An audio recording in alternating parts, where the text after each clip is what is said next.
সে নেত্রী বেগম খালেদা জিয়ার স্বাস্থ্যের গুরুতর অবনতি হয়েছে।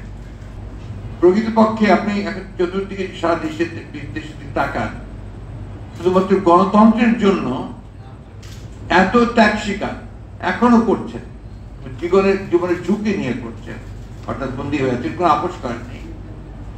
একমাত্র আপনার মিয়ানমারের সূচি আর আমাদের দেশের বেগম খালেদা জিয়া ছাড়া গণতন্ত্রের জন্য সংগ্রাম এই পর্যায়ে আর কেউ করেছে আমার জানা নেই। সবারও মনে করে দেশনেত্রী বেগম খালেদা জিয়াকে পরিকল্পিতভাবে মিথ্যা মামলায় সাজা প্রদান করে রাজনীতি থেকে দূরে সরিয়ে দেওয়ার লক্ষ্যে এই হীন চক্রান্ত হচ্ছে অবৈধ সরকার। সবারও মনে করে শুধুমাত্র রাজনৈতিক প্রতিহিংসার কারণে দেশনেত্রীকে বন্দী করে রাখা হয়েছে, যা সম্পূর্ণ বেআইনি ও সংবিধান বিরোধী। কারণ she has every right to get visa, জামিন, বেইল। সেই বেইলটাকে দেওয়া হচ্ছে না। এটা কেন তাকে বেইল দেওয়া হয়নি এটা আপনার কোনো ব্যাখ্যা নেই। কেন তার 5 বছরকে 10 বছর করা হলো এটার কোনো ব্যাখ্যা নেই।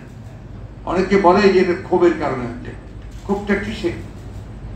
একজনকে আপনি সাজা দিচ্ছেন, তাকে আপনি ক্ষোভ করে তাকে বাড়াবেন, এর চেয়ে বড় বেআইনি কাজ তার কিছু হতে পারে না, অমানবিক কাজ কিছু হতে পারে না। সবারও মনে করে শুধুমাত্র রাজনৈতিক প্রতিহিংসার কারণে দেশ থেকে বন্দী করে রাখা হয়েছে, যা সম্পূর্ণ বেআইনি ও সংবিধান বিরোধী। এই মামলায় জামিন পাওয়া তার সাংবিধানিক অধিকার। সবাই মনে করে দেশনেত্রী বেগম খালেদা জিয়া দীর্ঘদিন যাবৎ বিভিন্ন জটিল রোগে ভুগছেন। চিকিৎসকেরা তার উন্নত চিকিৎসার জন্য বিদেশে প্রেরণের সুপারিশ করেছে।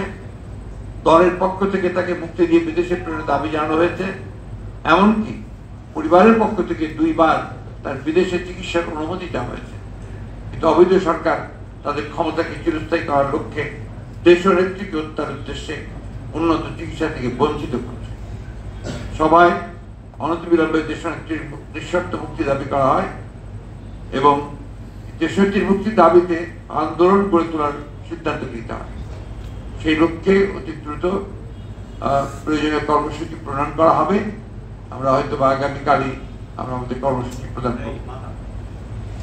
সবাই সম্প্রতি শেখ হাসিনা ভারত সফরে ভারতের সঙ্গে 2টি চুক্তি, 5টি নতুন সমঝোতা স্মারক ও 3টি চুক্তি নবায়ন সহ 10টি চুক্তি সমঝোতা স্মারক হওয়ায় গভীর স্বাক্ষর হওয়ায় গভীর উদ্বেগ প্রকাশ করা হয়। সবাই মনে করে তিস্তা সহ অভিন্ন নদীগুলির পানি বন্টনের কোনো চুক্তি না করা, সীমান্তে বিএসএফ কর্তৃক বাংলাদেশি নাগরিকদের হত্যা বন্ধ না করা, একতরফাভাবে ভারতকে সকল প্রকার সুবিধা প্রদান করে বাংলাদেশের স্বার্থ ব্যাপকভাবে পূর্ণ করা হয়েছে।